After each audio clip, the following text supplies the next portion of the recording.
rotations. Kennard comes in, he shot the ball really well. But you're right, I mean, think about it. Patrick Beverley in the Dallas series barely playing.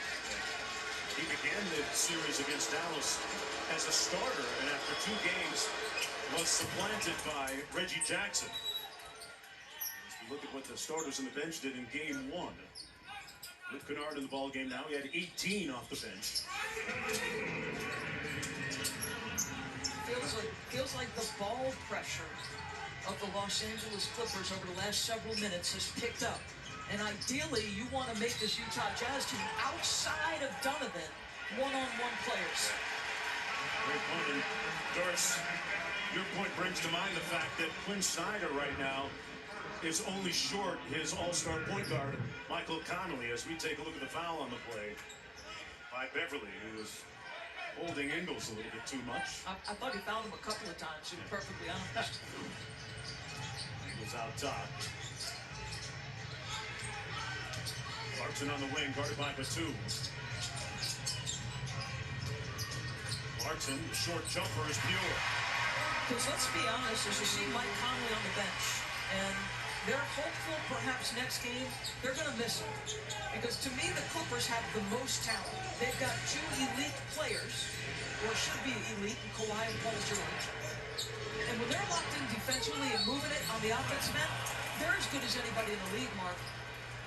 It's a team that shot it better from downtown, better than any other squad in the NBA. And Conley forced to watch this one as well. He was declared not available hours before tip today. He's got the hamstring injury. Look no further than the Brooklyn Nets and how they're going to have to try to navigate James Harden with a similar injury. And that's your challenge, right? When do you know he's ready so that he doesn't go back in, you know, accelerate, explode to the cup, and then you re-aggravate the injury? Batum, meanwhile, knocks down the first free throw. It was Batum became a starter in that Dallas series when Ty Lue went small. That small lineup ultimately had a big say in them advancing against the Mavericks.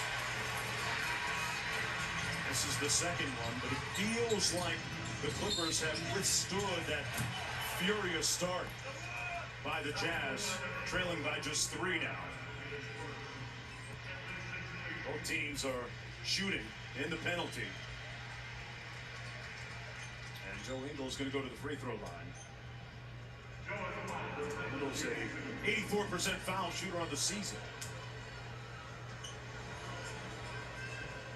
He's both a starter and a 6th man at times this year. Finished second in 6th man of the year balloting. As we take a look at the upcoming playoff schedule, brought to you by Indeed. On Friday on ESPN, Philadelphia at Atlanta, Game 3. That one's tied 1-1.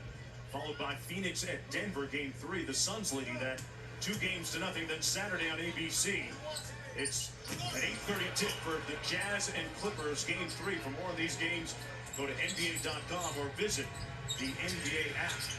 Boy, Denver down 2 games. Chris Paul's signature's been all over that team all year. Does he look right to you now, Doris? Oh, my goodness. Well, tell you this. And I know we're talking about the 17 points and 15 assists, and rightly so. And no turnovers. You know what makes me as impressed as that? Is that going to be a charge? Yeah. The competitive nastiness that seems to have infiltrated the entire Phoenix roster. Chris Paul has been called the most competitive player that both Monty Williams and Doc Rivers have ever coached. And I mean, you see it in the other guys. Yeah, I mean that as the highest compliment. There's an edge to that group. Everybody walking around with a puffy chest with the Suns right now as Paul George knocks down the 3-pointer. His first one of the night. And I like that. And Ty Lue talked about that. Let's get early to those threes for Paul George. Ingles cross court to Niang. The defense by George. Ingles, a quick catch and shoot 3.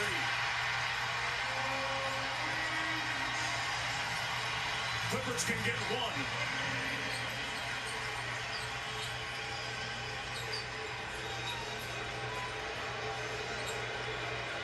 Only trying to guard George. Kennard to shoot the 3 and does. At the buzzer, counted. And It's a one-point game after the first 12 minutes of play. Luke Kennard on the right track. Well, you got Paul George touching the paint. Rudy comes over and assistance. It leaves Kennard in the deep corner.